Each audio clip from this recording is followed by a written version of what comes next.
Alrighty. What is up, everybody? Hope you guys are all having a great day today. This is my first time live on my YouTube channel. Hopefully it's working and nothing gets messed up, but God knows what's going to happen. But it'll work out in the end. Hope you guys are all having a great day.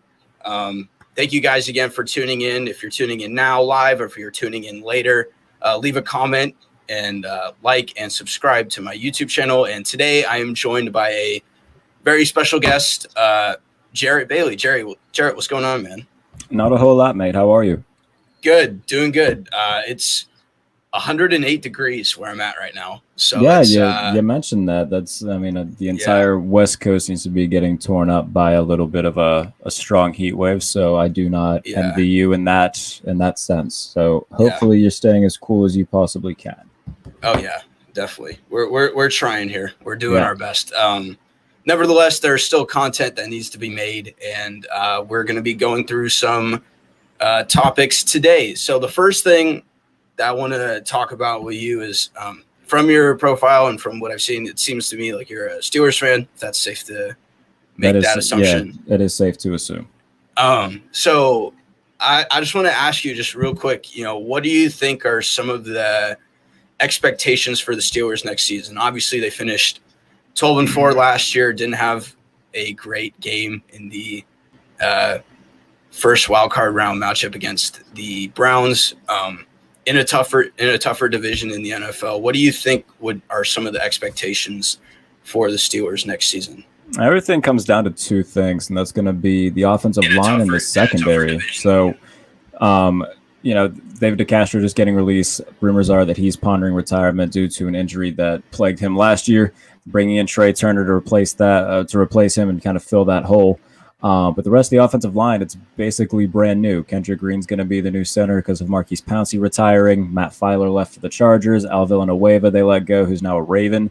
So, Zach Banner is really the only returning guy who started week one last year, and he missed the vast majority of the season with the torn ACL that he suffered in week one. So it's going to come down to, can the offensive line protect Ben? Can they open up holes for Najee Harris? And then defensively, they lost a lot of pieces too. They let go of Steven Nelson. Mike Hilton is now a Bengal. So the secondary, it's, right now it's Joe Hayden, it's Cam Sutton. They like James Pierre, who's been impressing in offseason workouts. So he's going to be more than likely the nickel starter. But that's what it's going to come down to. The pass rush is still going to be great. The skill position guys are basically all the same at this point. So it's just going to come down to, can the offensive line protect Ben Roethlisberger? Can they open up holes for Najee Harris? And can the secondary be, at least solid enough to, help out the pass rush? If that's the case, then they should be a playoff team. They should be anywhere between a, 9-win minimum to an 11-win maximum team. The fact that Najee Harris is there now, I think that'll take the pressure off Ben Roethlisberger. Everybody wants to point to the fact that he struggled down the stretch, which he did. That's a fair, criticism to have. But when you look at the fact that he's having to throw 80 times a game and he just came off a surgery which threatened his career, and he's almost 40, a lot of that can't be put on him. So having a go-to running back hopefully takes the edge off of that, and his arm is fresh down the stretch. So as long as those things all come to fruition, they should be fine. They should be right in the mix of a wild card push. I don't expect them to win the division. I think that Cleveland's by far the best team on paper, at least going into this season. So they should be playing meaningful football in December, though, if everything goes as planned. Yeah. So then, kind of going off of that, then you mentioned Najee Harris, and that they decided to use that as their first round pick. Were you a big fan of the pick at the time, as time has passed, do you think they should have gone in a different direction with that pick? Obviously, Najee Harris is a great player, and he has the prototype to do really well in the NFL, especially in the right situation, which he is in a good one in Pittsburgh, in my opinion. So, what do you think that was a good pick in the first round? Yeah, I get that people are going to bash it because it's a running back in the first round, and that's I get it, but their need was running back. And I understand that the offensive line, we can look at it now, hindsight being 2020, the vast majority of the offensive line is gone. They maybe should have gone with a guard or a tackle in the first round. That's fine. We can look back on it now, and I would listen to that argument. But at the time, though, I mean, James Conner wasn't coming back. He wasn't any good anymore. They needed somebody to be a bell cow to take the pressure off Ben. Najee Harris is the best running back in this class. So I don't hate the pick. I was very much on board with the pick when it happened. I'm still on board with it. What really got me, I mean, being a Penn State guy, I love Pat Freiermuth. I don't necessarily think that they needed a tight end in the second round. I think that would have been the time to get a tackle or a guard. But regardless, I mean, he fits into what Matt Canada, the new offensive coordinator, is going to do. It's a lot of zone blocking, a lot of zone schemes. Pat Freiermuth is a very good blocker and very good safety valve in the short passing game. So that's going to be basically his role. So he's going to fit in well. It's just a matter of, did they really need to take a tight end at that spot? So I understand the pick based off what Canada wants to do. But I understand why people are angry in terms of, okay, they should have taken a left tackle. They should have taken a guard. That's fine. I would listen to that argument. But at the same time, you weren't going to find a better running back than Najee Harris in this class. And there was only a select few of them that were really talked about a lot. It was Michael Carter. It was Travis Etienne. It was Najee Harris. Maybe Javonte Williams a little bit as well. But I understood why they took him. I wasn't mad when they took him. Still not mad about it. It's just a matter of, okay, can this offensive line give him the opportunity to make big plays? So as long as that happens, I think everybody's going to love the pick, and we'll be able to look back on it and say, okay, that was the right decision. Yeah. And, kind of going off of that, and you mentioned again earlier, Big Ben, he's getting up there in age. Like you said, I think he either is 40 or is going to turn 40. Do you think what do you think they should look for in quarterback going forward? Is it an answer in the draft? Is it, maybe hoping that one of these elite guys are asking for trades and you go down that market? Because that is going to be a question that the Steelers are going to have to answer here in the next few years or so, or in the next, year or two even. So, what's your take on the quarterback situation in Pittsburgh? And they signed Dwayne Haskins, I believe, as a backup. And I don't know if he's necessarily going to be the answer, but is there a little bit of hesitation right now for you as a Steelers fan about the quarterback room in Pittsburgh right now, or is it something that's going to be, just wait and see what happens? The future franchise quarterback of the Steelers isn't on the roster right now. It's not going to be Mason Rudolph. It's not going to be Dwayne Haskins. Ben Roethlisberger is going to be retired in a matter of months. So it's whoever is going to be the future franchise quarterback isn't there right now. The thing with Pittsburgh, though, is that they never play bad enough football where they can draft in the top 10 and take a guy. So if they want to, they'd have to trade up and do it. Unless they got incredibly lucky and somebody slides. Now, obviously, the season hasn't happened yet. We don't know how good Sam Howell, Spencer Rattler, any of these guys are going to be. But they seem to be the consensus top two guys, and they're going to probably both go within the top 5 to 7 picks. Pittsburgh's not going to be bad enough to get there. So if they're going to want to take one of those two guys, whether it be Slovis or anybody else, again, there's still a lot to play out. The point being that they're not going to be a top 10 team, at least I don't think so, barring something catastrophic. So the thing with them is that they if they want one of those guys, they're really going to have to give up a lot to get into the top 10 to take one. And, that seems to be the only play in terms of if they want to draft the future guy. And it being one of these first rounders. Now, in terms of guys that, want traded, Pittsburgh has the most cap room going into 2022. If Aaron Rodgers is available and he wants to go somewhere where they can win and he's got a reliable head coach, I mean, it may sound like a pipe dream, and maybe it is. But the chances of him being there aren't zero. They're not big, but I don't think they're zero. So if it comes down to something like that and Pittsburgh just falls up into another Hall of Fame quarterback, then that's great. I wouldn't hold my breath on that happening. But like I said, I don't think the chances are zero. But they're in a bad spot just because they haven't tried to go with a guy to kind of groom behind Ben for at least a year and then give him the keys whenever Ben's gone. So they're in a situation where they got to draft their next starter and next year's draft, because Mason Rudolph isn't the future of this team. Dwayne Haskins isn't the future of this team. I don't think Dwayne Haskins is even going to be there next year. He signed a 1-year deal. They'll put in a good word for him. He'll, if they can get him, and he'll play in preseason, barring something strange happening. I don't see him playing in the regular season. So it's more or less just him getting somewhere in a stable organization where he can grow mentally, get better as a player. He'll be a free agent next year. Maybe he'll sign somewhere and compete for a job. I don't know. I don't think it's going to be in Pittsburgh. So we'll see. But right now, no, they're not in a good spot because they're not a bad enough football team to draft in the top 10. And if they wanted somebody, like I said, if they want Aaron Rodgers, yes, it's not a 0% chance. They're going to have to give up a hell of a lot to get him, though. So It's not a great situation, when the post Ben Roethlisberger era does come in a matter, of next March. So it's not the best situation to be in. Okay. So then, with that, I'm interested on that point because I think, Pittsburgh does have some pieces, and I think Mike Tomlin is a big piece on that. I don't think he gets enough recognition as a head coach as I think he deserves. He's consistently always around, sniffing around the playoffs. Like 2 years ago, he was was it 7-8-1 with Mason Rudolph and no 8-8 or was it 8-8 with Duck Hodges and Mason Rudolph as their quarterbacks that year. So is this an important year for them when they do move on from Big Ben in terms of making them marketable for free agents or quarterbacks to say, I want to go there? Or what are some of the, resources that the team has that wouldn't be as attractive?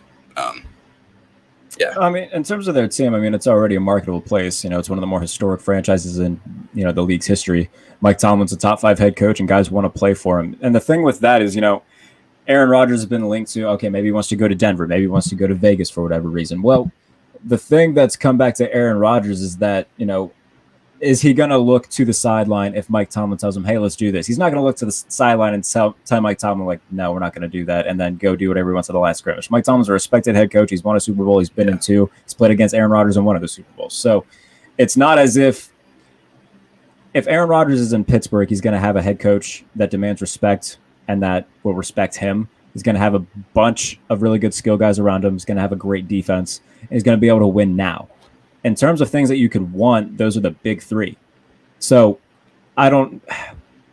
if it does become a situation where this is still ongoing next year, we don't know what's going to happen this year in terms of Aaron Rodgers, and I get that. But as of right now, if it carries on and for whatever reason he is still wanting out next year, or if he doesn't play this year and he's saying, get rid of me, I don't see why Pittsburgh wouldn't be at the top of that list, considering they have an incredible head coach. And you look at the rest of the head coaches that are near the top of that list, none of them are going to need a quarterback. Andy Reid's got Patrick Mahomes. Sean McVay's going to have Matthew Stafford for a little bit. Now, New England could also be in play with that. Maybe New Orleans, but I don't know what their cap situation is going to look like because they seem to be in cap hell every year. So it's just a matter of, having the skill position guys, having a great defense, having a great head coach. Pittsburgh has the best combination of those 3 right now in terms of teams that really are going to need a quarterback next year, a winning tradition, and one of the most respected franchises in NFL history. Going from Green Bay to Pittsburgh, that's like the most historic. I don't think that there's going to be a better place that he could go.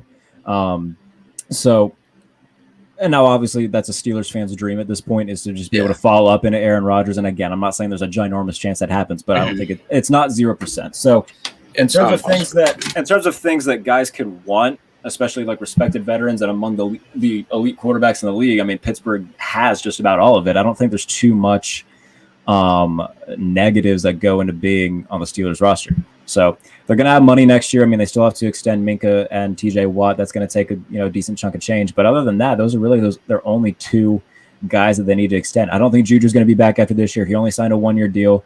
And based off all the other guys, Minka and TJ Watt are going to be their 2 main priorities because they're the 2 best players on the defense. Outside of that, I don't think they're going to make anything like a ginormous priority in terms of getting them back. So they're going to have money to play with if they can. It's going to take a few assets to get the job done. But if you can get Aaron Rodgers, you get Aaron Rodgers. So it's just a matter of how the season plays out. If there's going to be, it seems that we have at least 2 quarterbacks that are high profile every year that get moved at this point or want to get moved. So they're going to be in the market, whether it be in the draft, a trade, free agent, something like that. But the worst case scenario is going into the season. And it's no disrespect to Mason Rudolph, but I think that's kind of the worst case scenario right now, is if he's a starter next year. So now they've proven that they can be competitive with him, but it's very strongly on the defense, and the defense isn't really the same anymore. Steven Nelson isn't there. There's going to be guys that aren't going to be there anymore. So they need to have at least a strong bridge quarterback, whether it be like a guy like Gardner Minshew I don't think that would be a horrible decision to have him be a bridge for a year. Somebody like that, where they can at least still be competitive, make it, have a chance to get into the playoffs. But no, there's not a lot of things that Pittsburgh doesn't have that any, respected future Hall of Fame quarterback wouldn't want. Mm-hmm. Would you take Garoppolo? I mean, it wouldn't be the worst situation. I mean, it's an upgrade over Mason Rudolph or Dwayne Haskins. So it's just a matter of his contract. I do believe this is the last year of his deal. So it would be something new, and they could get him for, on the cheaper side. But no, I mean, I wouldn't be opposed to it. Anybody like that, like kind of in that middle to bottom middle tier guy where they can be a bridge for a little bit. They can win. You can win games with them. I don't think they're going to win a Super Bowl with Jimmy Garoppolo. I don't think they're going to win a Super Bowl with Gardner Minshew, obviously, but it'll at least it'll keep them from being horrible while they try to find that long-term answer. Yeah. All right. Well, that's good to know. And it's going to be, going back to this year, it's going to be, we know how tough the AFC North is every year. So it's going to be interesting to see how the Steelers play it out. So another team, we talked about the Browns and we talked about the Steelers, and then I don't think we were planning on talking about the Bengals, but another team that I want to talk about in the AFC North is Baltimore Ravens. I think I saw you did predictions on, records, and I believe, if I'm not mistaken, you had Baltimore missing the playoffs. I did. So obviously when people look at that, you being a Steelers fan, it's easy for them to be like, oh, he's just a Steelers fan. He doesn't want to, he just doesn't think that they're good. But, obviously you have your reasons as to why you don't think the Ravens will make the playoffs. So I'm curious to know why, with Lamar Jackson and the ability that they can, and the dominance that they can establish running the ball, especially with Lamar Jackson, why do you have Ravens missing the playoffs? Because everybody's starting to figure it out. It was great. It was great year one when nobody really understood how to solve the running game. But now Pittsburgh's laid a blueprint, Buffalo's laid a blueprint, Kansas City, Tennessee, they've all laid a blueprint on how you beat Baltimore. You send the house on first and second down, put them in third and long situations where they got to throw, and more often than not, they can't do it. You get the ball back. Like, until Lamar Jackson can develop a consistent, deeper throw, Baltimore's not going to go anywhere. And, we've made the comparisons between Michael Vick and Lamar Jackson. What Lamar Jackson needs to be is 2010, 2011 Michael Vick when he came back in Philadelphia, was completing 60% of his passes and became a better pocket passer. That's the Michael Vick that Lamar Jackson needs to become, because right now he's just a one-trick pony. And when you solve that one trick, Baltimore doesn't tend to win. Baltimore has proven that they can beat bad to good teams. They can't beat great teams. 0-3 against Kansas City on Lamar Jackson. Lamar Jackson Lamar Jackson is 1-1 against Pittsburgh, but he's got 7 turnovers in those 2 games against the Steelers. And if not for Juju Smith-Schuster fumble in 2019, there's a very good chance that Duck Hodges leads them down the field in overtime and they win the game, because that's exactly what they were doing. In that game, Mike Tomlin deferred the ball to Lamar Jackson in overtime, which is unheard of. Who the hell defers in overtime? Yeah. Why? Because Lamar Jackson had already thrown 3 interceptions that game, and Pittsburgh's defense was eating Baltimore's offense. And again, if not for a very good Marlon Humphrey play where he punched the ball to Juju's hands and they get the ball in great field position, and then a couple plays later, Justin Tucker kicks a game-winning field goal, Pittsburgh probably wins that game. And if they win that game, they're a playoff team. So Lamar Jackson, he is one of the very best football players in the world. In terms of quarterbacks, I can't put him outside the top 10, but I put him at 10 simply because of his running ability. But at the same, if I'm looking for pure quarterback ability, he's barely top 15. Like, I would take Matthew Stafford over him in a late game situation. I would take guys like Dak Prescott, Kyler Murray, Justin Herbert over him in a late game situation because I trust their arms. I don't trust his arm. And it's great that you can do all these fun little spin moves against Cincinnati. And it's great that you can run all over the Dolphins when they suck. And it's great that you can put up a perfect passer rating against the Bengals when they sucked. But look what he's doing against Kansas City. 97 yards on Monday Night Football? What? Going up against Tennessee the first time that they played in the playoffs and getting absolutely blown out. Even in this past year's playoff game against Tennessee, it's not like he did great with his arm. They won that off his legs and defense. That punt that he threw, the interception in the first quarter, he cannot throw consistently deep outside the numbers. And until that changes, I don't think Baltimore's got a low ceiling where they can get to the playoffs, but they're going to be an early out every time. And it's going to be interesting to see what happens this year, because if that keeps happening, Baltimore, John Harbaugh, the entire front office got to ask themselves a question: do we need to find a new guy? And it's not to say that Lamar Jackson isn't an incredible football player. He is. He's just not that great of a thrower. And that's not to say that he can't get better at that. We've seen we've seen Josh Allen improve his accuracy incredibly and improve his downfield prowess. That is living proof that it can happen. Lamar Jackson can do it. I'm not saying he can't, but until he does, that's going to be the narrative around him. And it's going to be much deserved until he fixes it. And to me, he's a lot like Ben Simmons in the NBA. Ben Simmons, great basketball player, but he's a one-trick pony. That's what Lamar Jackson is right now. He's a one-trick pony, and when you figure out how to solve that one trick, the team that they're on struggles. So if he fixes it, then I'll give him his flowers. I got nothing wrong doing that. I think people assume that because I'm a Steeler fan, when it comes to my analysis and my, what I write and what I do, I'm just incredibly biased. That's not what I try to be. It's just I'm calling it like I see it. And when it comes to the best football players in the world, Lamar Jackson's definitely in that conversation because of his ability. But when it comes to best just pure quarterbacks in the world, he's probably barely top 15. And I think that's kind of being nice at that point. So if he can develop, a consistent downfield deep ball, if he can develop consistent accuracy, if he can become a better pocket passer, I will more than gladly give him the praise he deserves. But right now, he's gotten worse every year since his MVP year. And I just don't see how Baltimore is going to get over this hump. They're not going to be able to beat Kansas City. They're not going to be able to beat Buffalo without somebody to go tick for tack with Josh Allen and Patrick Mahomes. They don't have that guy right now. Can Lamar Jackson become that guy? Maybe. But right now, we've seen no evidence that he's done that. So Baltimore, to me, outside of their lack of offensive weapons, their defense got worse. Their front seven doesn't have much left yet. They lost Matt Judon. They lost Yannick Ngakoue. Calais Campbell, I believe, is still there, but he's right around 97 years old, and he's getting older every year. So their front seven isn't good. Their secondary, yes, they have Marcus Peters and Marlon Humphrey, but those are really their only two playmakers on defense anymore. So their defense got a lot worse. Their offense, their skill positions aren't good. Lamar Jackson can't carry you that far on his legs.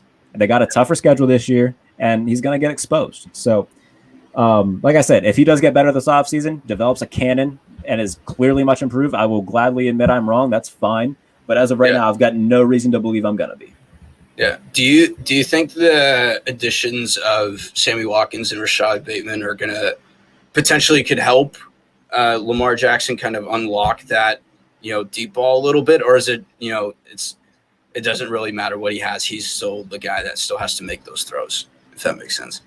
If we look at Sammy Watkins as an upgrade, I'm concerned for Baltimore. Now, I will say, I like Tylan Wallace. I like Rashad Bateman. They were two of my favorite players, coming into this draft. I think they're going to be phenomenal. But again, it's going to come back to Lamar Jackson. And I'm not saying that he cannot develop into a good downfield thrower. There's no reason for me to believe that he can't. But right now, there's no reason for me to, expect it to happen. So it's a two-way street here. He's got to prove it, but I'm not saying that he can't. It's just right now, I've got no evidence to back up why I should believe that he's going to.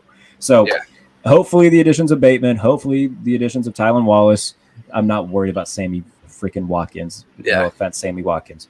But he doesn't scare anybody. So hopefully they help. But for me, it's a Greg Roman offense. It's running the ball and throwing to the tight ends. Receiver isn't that big a need in this offense. And again, I think that's why people have figured it out so easy. You stop Mark Andrews, you stop the run game. If you get up by 10 and you keep doing that, it's going to be a pretty easy Sunday for you. So if they can try to incorporate more, Marquise Brown and the receivers into the offense, then they'll be a little bit more dangerous. And if Lamar can get better at consistently throwing the ball, then they're going to be dangerous. But those are a lot of ifs. So I just don't think Baltimore, when you look at it in a very stacked AFC where the Chargers are going to be much better, the Chiefs are obviously going to be there, Broncos are going to be better, Pittsburgh, Cleveland, Cincinnati is going to be better. I don't think Cincinnati is going to be in the playoff push, but they're not going to be a tough out. They're going to be a tough out every week. Miami's going to be better. Buffalo's still good. That's a solid 8, 9, 10 teams that are going to all be hard to beat every week. When we get down into December, it's going to come down to, all right, what quarterback's going to be able to make a play? I'm going to trust Justin Herbert to do that more than Lamar Jackson. I'm going to trust Patrick Mahomes to do that more than Lamar Jackson. I'm going to trust Josh Allen to do that more than Lamar Jackson. So that's what it comes down to for me in Baltimore is the lack of, when you stack them up against the other quarterbacks in this league, and their defense is bad. So their secondary is very good, but they lost a lot on defense. So they just lost too many pieces. Their offense isn't explosive enough, and it's too predictable. Mm-hmm. All right. Well, I'll just transition then to the next topic that I have. It seems like you have your answer already, but we'll start with the AFC what team that made the playoffs last year do you think misses it this year? Do you think it's Baltimore? Is that the team? Yeah, I mean, Baltimore's in that conversation, I would say. I think the Chargers are going to be a playoff team, which you might as well slate them in for a wild card slot because Kansas City's just in a different stratosphere than everybody else.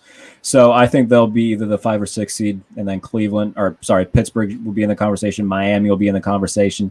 And I think Denver's going to be good this year too. So I just don't think Baltimore's going to make it. In terms of the team, like Denver's got a better defense than they do when they're completely healthy. The Chargers have a hell of a defense. So I just think that there are teams that are so much deeper than Baltimore is and it's going to come in handy, down the stretch when guys are getting injured. You need a little bit of help in terms of that depth, and Baltimore really just lacks that right now. So, I think Baltimore will be that team that misses the playoffs in the AFC.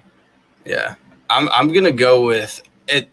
It's crazy to say because they just got Julio Jones. I still have my questions on Tennessee and what they can do. Oh, yeah. Just because their offense we know is, going to be pretty good. Tannehill, I think, is a really good quarterback. You got Derrick Henry. You got A.J. Brown, and you got now Julio to add to your offense. But, their defense still is a question mark for me. And I just don't know.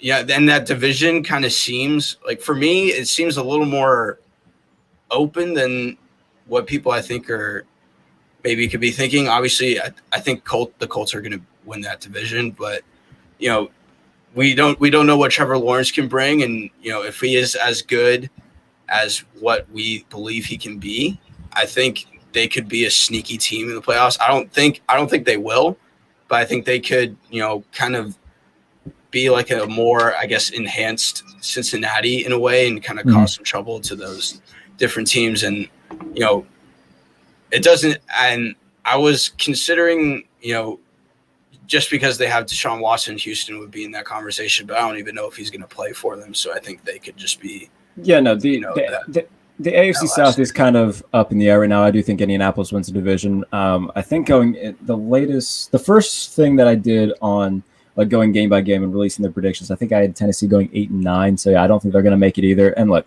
their offense is going to be fun, but their defense, I mean, their problems kind of reversed. I mean, last year they had absolutely no pass rush and their secondary was good.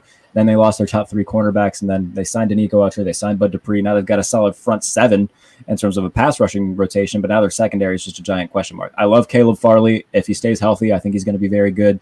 They have Jack Rabbit there to be kind of that veteran presence. Christian Fulton they drafted last year at LSU. They drafted another cornerback out of Washington who's going to be their nickel starter more than likely, like right away. So yeah, they're relying a lot on young guys, and they have a brutal midseason stretch come around like week 6. So they better hope that they start gelling relatively quick because week 6 to 10 could be their end all be all this season. So Tennessee's another team that you could throw in there as well.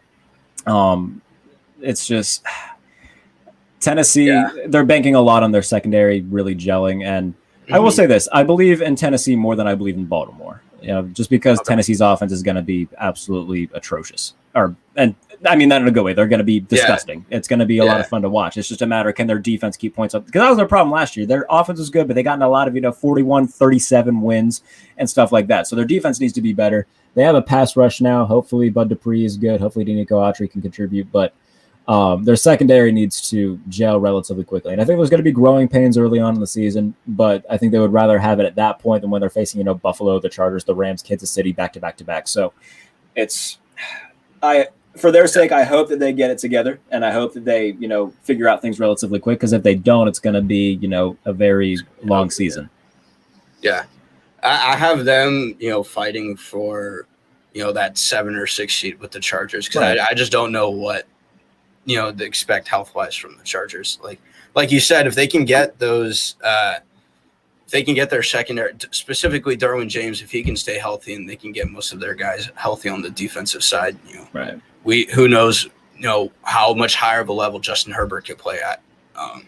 So those are kind of like the teams that I was thinking about, but I'm going to give the edge to the Chargers and say they get that 7 seed.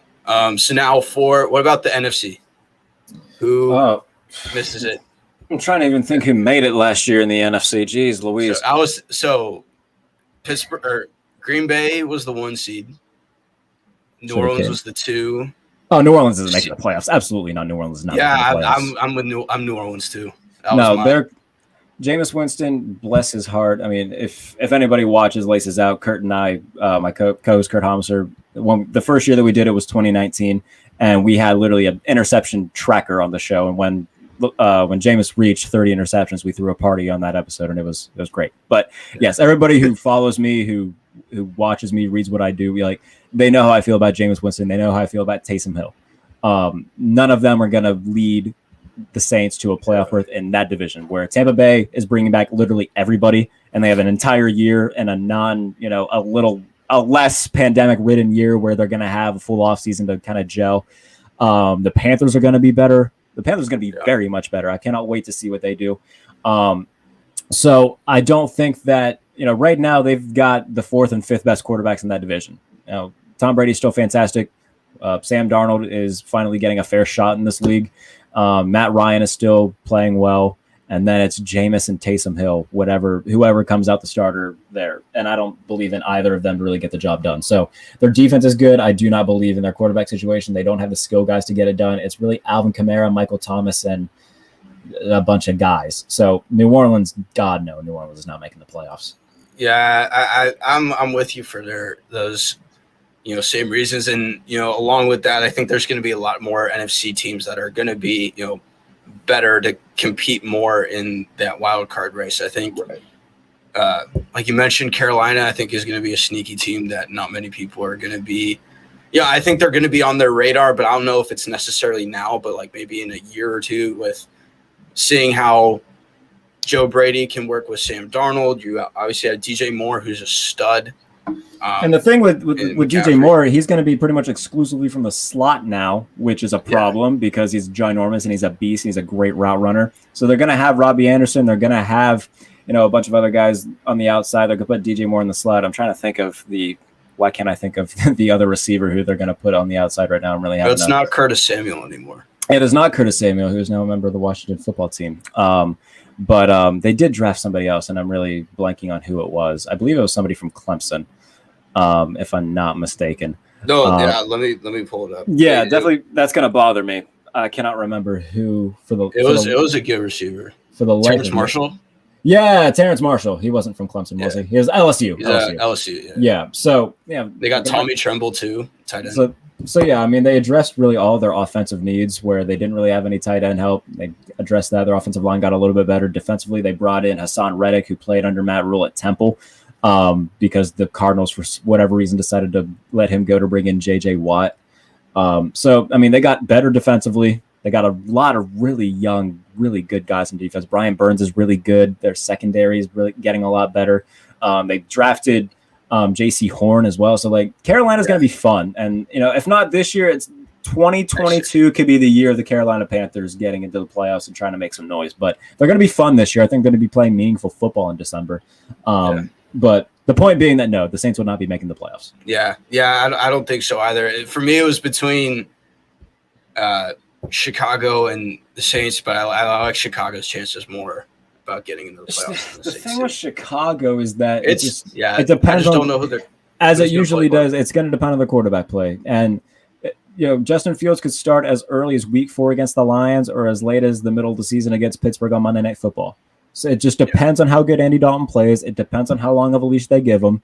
So I don't think Chicago's going to make it. I do think we're going to see Justin Fields before the halfway mark of the season. So we'll be able to see how he plays pretty soon. So no, I think they're going to be in that year where it's, just trying to figure out, all right, let's see how Justin Fields does. Let's get him acquainted with the offense and go into 2022, build more around him and go from there. I think they're going to be interesting for once. I mean, they've been incredibly boring the past few years, so at least we've got something to talk about with the Bears. But I do think that they'll be on the outside looking in. Yeah, and I in the past I've made the mistake of thinking this is the year Seattle doesn't make the playoffs, but I'm not going to make that mistake ever again. Seems like every year it seems like. Yeah, it seems like every year they somehow manage to win at least 10 games, and So I'm not making that mistake again. That is fair. Yeah. So I actually kind of going off of that, a few weeks ago, I believe. Yeah, it was a few weeks ago. I released my top 10 current head coaches in the NFL, and I'll just read you the list that I had. So 10, I had Sean McDermott, 9, Brian Flores, 8, Kyle Shanahan, 7, Pete Carroll, 6, Sean Payton, 5, Sean McVay, 4, John Harbaugh, 3, Mike Tomlin, 2, Andy Reid, 1, Bill Belichick. So that was my list. And the name that kind of got the most controversy is Pete Carroll at 7. I'm saying that, didn't think that he should have been in the top 10. I just want to hear your thoughts on if you think Pete Carroll is a top 10 head coach. No, I mean, he's been to 2 Super Bowls. He's consistently in the playoffs. He belongs in the top 10. I don't think anybody should get any sort of backlash for putting him there. Yeah. It's just a matter of, the fact that recently it's been a lot of, quick ins, quick outs. So I don't know. The thing with them is the fact that they never built an offensive line. It feels like their problem has been O-line for the past 5-6 years, and they still aren't doing anything to address it. Russell Wilson is, there's always murmurs about, all right, are they going to trade Russell Wilson? Is he happy there? So it's all going to come down to, their skill guys are good, but can they get an offensive line to protect him so he's not running for his life every other play? And defensively, it's not the Legion of Boom anymore. It's solid defense, but by no means is it. Last year they were horrible in the first half of the year. They got better down the stretch. They dealt with injuries and whatnot. Jamal Adams being there definitely helps. But, when they were injured, they were playing god awful. Like I said, they got better as the season went on, but it was horrible at first. So I don't know. He belongs on the list. It's just a matter of can they finally build a solid team right now, because they don't have that. Yeah.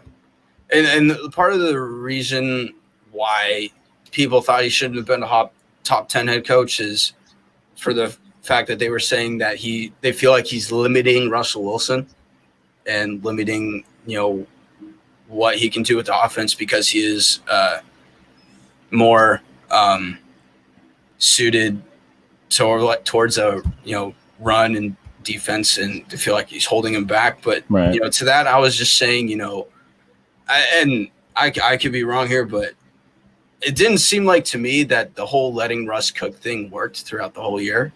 They did it for like 5 weeks and it worked. But after that, it kind of didn't. It obviously didn't work. They lost to John Wolford and a one-handed Jared Goff at home. Mm-hmm. So that didn't seem like it worked for me. But I think it somewhere reaches in a happy medium, kind of in the middle. But I just think it's like ignorant to kind of say that the success of the Seahawks over the past, few years now is just because of Russell Wilson and not giving any credit to Pete Carroll. And that's tough for me to say as a 49er fan.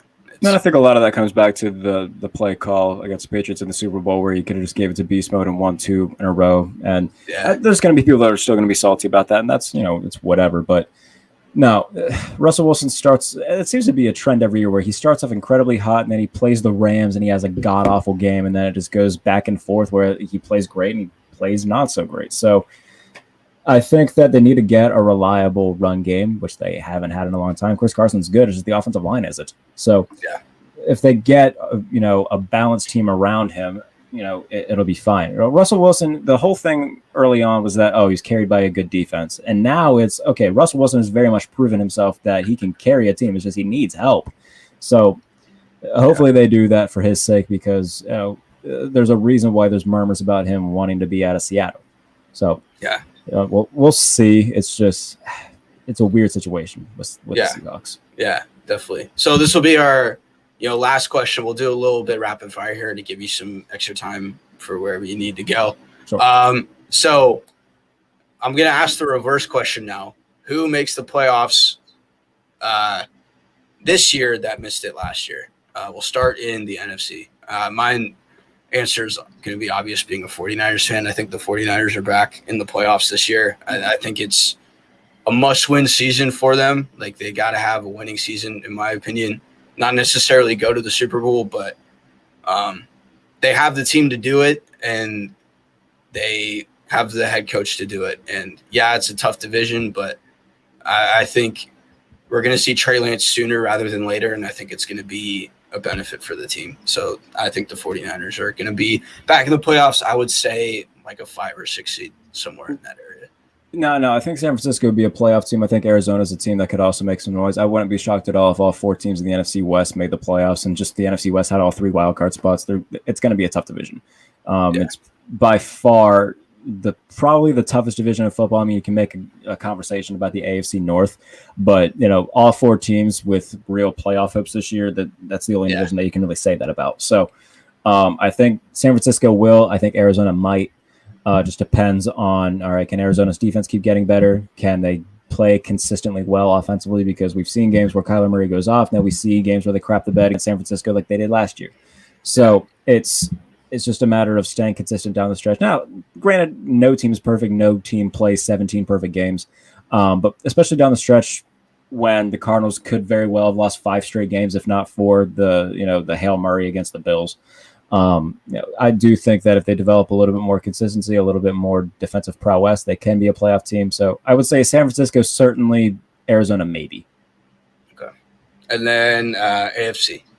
The Chargers are going to absolutely destroy this league this year. And it's going to be a fun division. It's going to be very fun for the next decade being able to watch Patrick Mahomes and Justin Herbert play twice a year. I think they'll be a minimum 11-win team. You look at their schedule. I mean, they didn't have a great year last year, so they're playing a 3rd or 4th place schedule. So I think they'll be able to, really rebound well.